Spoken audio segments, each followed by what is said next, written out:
तुम्ही जर one प्लसचा phone वापरत असाल किंवा या अगोदर कधी वापरला असेल तर हा व्हिडिओ फक्त तुमच्यासाठी आहे आणि तो अतिशय महत्त्वाचा आहे. कारण गेल्या काही दिवसांमध्ये एक बातमी अतिशय व्हायरल होताना दिसते, ती म्हणजे वन प्लस फोन आता बंद होणार आहेत आणि 2027 नंतर हे फोन भारतामध्ये तुम्हाला मिळणार नाहीत. मग आज ज्यांच्याकडे वन प्लसचे फोन आहेत त्यांचं काय होणार? वन प्लस सारख्या लोकप्रिय ब्रँडवर अशी वेळ का बरं आलेली असेल? भारतामध्ये एकेकाळी ज्याला फ्लॅगशिप किलर म्हटलं जायचं असा जो ब्रँड आहे तो वन प्लस बाजारातनं का बरं बाहेर पडतोय? या सगळ्या प्रश्नांची उत्तरं आज आपण या व्हिडिओमध्ये समजून घेणार आहोत. या केस स्टडीचा आपण अभ्यास करण्यापूर्वी एक महत्त्वाची सूचना तुम्हाला देतो. पैसा पाणी YouTube चॅनलवर तुम्हाला कुठल्या प्रकारचे व्हिडिओ पाहायला आवडतील हे जर तुम्ही आम्हाला कमेंटमध्ये सांगितलं तर त्यानुसार आम्ही आमचे व्हिडिओ तुमच्यासाठी घेऊन येत राहू. चला तर मग आपण इतिहासातून सुरुवात करूया. वर्ष होतं साधारणपणे 2014. भारतामध्ये वन प्लसचा पहिला स्मार्टफोन लॉन्च झाला. पण त्यावेळी हा फोन प्रत्येकाला उपलब्ध नव्हता. तुम्ही दुकानात गेले आणि फोन घेतला असं नव्हतं. Amazonवर इन्व्हाइट सिस्टीमनुसार तो विकला जात होता. ही कन्सेप्ट वेगळी होती आणि त्यामुळेच लोकांमध्ये या फोनची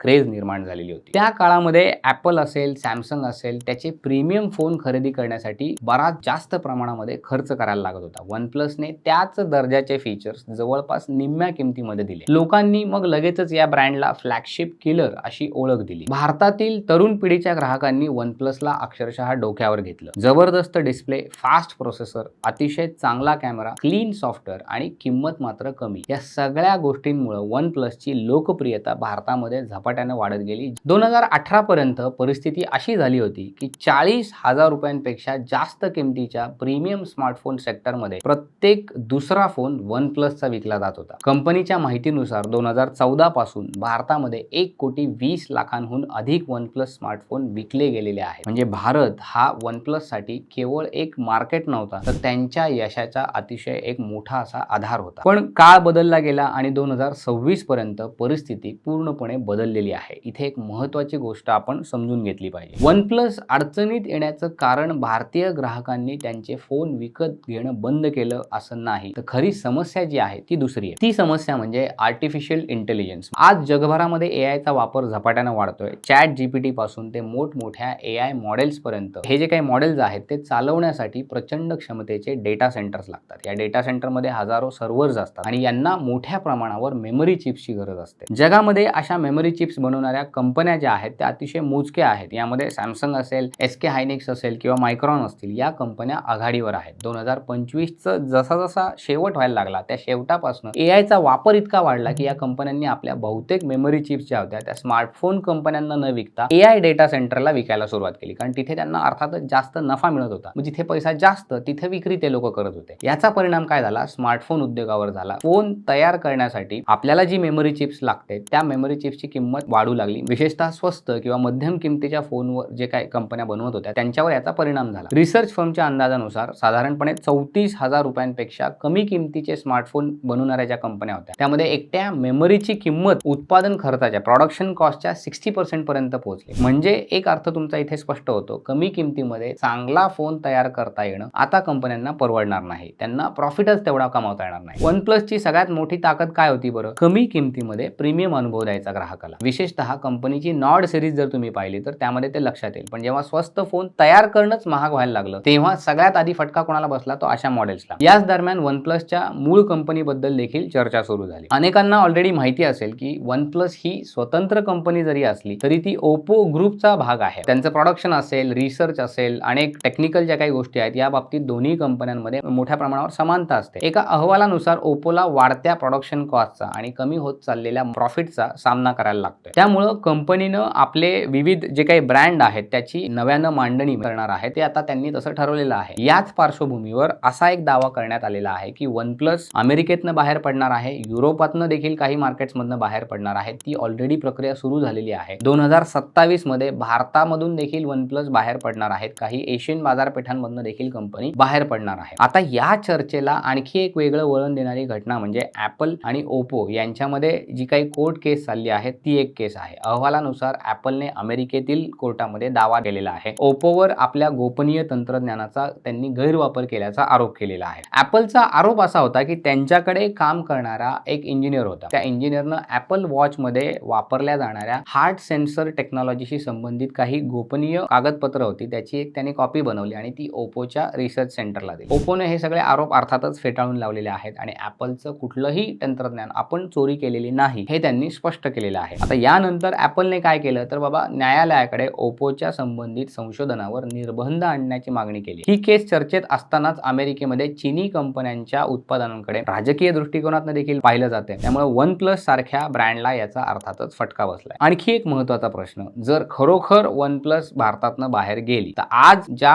ग्राहकांकडे वन प्लस फोन आहे त्यांचं काय होणार, तर याचं उत्तर थोडंसं दिलासादायक आहे. गेल्या काही महिन्यांपासून भारतामध्ये अनेक बदल होत आहेत. वन प्लसचे अनेक एक्सक्लुझिव्ह शोरूम्स जे आहेत, एक्सक्लुझिव्ह स्टोअर्स जे आहेत ते बंद होताना दिसतात. कंपनीनं पुन्हा एकदा ऑनलाईन विक्री करण्यावर भर दिलेला आहे. भारतातील प्रमुख त्यांचे जे अधिकारी होते रॉबिन लिव यांनी कंपनी सोडल्याची देखील चर्चा आहे. म्हणजे वन प्लसचं भारतातलं मार्केट बऱ्यापैकी डायनॅमिक झालेलं आहे. तसंच वन प्लसची सगळ्यात मोठी ओळख असलेली ऑक्सिजन ओएस ही जी सॉफ्टवेअर प्रणाली होती ती हळूहळू ओप्पोच्या कलर ओएस सोबत एकत्र करण्यामध्ये त्याची पावलं उचलली गेलेली आहेत. हे बदल अनेक युजर्सला ऑलरेडी माहिती आहे. मात्र सर्व्हिस आणि वॉरंटी बाबत सध्या घाबरण्याचं कारण नाही, कारण वन प्लसचे फोन जे आहेत ते ओप्पोच्या कारखान्यांमध्ये प्रोड्यूस केले असतात, तिथेच त्याचं प्रोडक्शन होतं. त्यामुळे ओप्पोच्या शेकडो सर्व्हिस सेंटरद्वारे ग्राहकांना सेवा मिळू शकते. घाबरून जाण्याचं कारण नाही. सॉफ्टवेअर अपडेट्सचा जर विचार केला तर सॉफ्टवेअर अपडेट देखील सध्या सुरू आहेत असं लक्षात येते. म्हणजे आज तुमच्या हातामध्ये जो काही वन प्लसचा फोन असेल तो उद्या कदाचित अचानक बंद झाला असं होणार नाही. पण या संपूर्ण प्रकरणातनं एक मोठा मेसेज मात्र आपल्याला नक्कीच मिळतोय. आज स्मार्टफोन कंपन्यांचं भवितव्य केवळ चांगला फोन बनवण्यावर अवलंबून नाही, तर AI,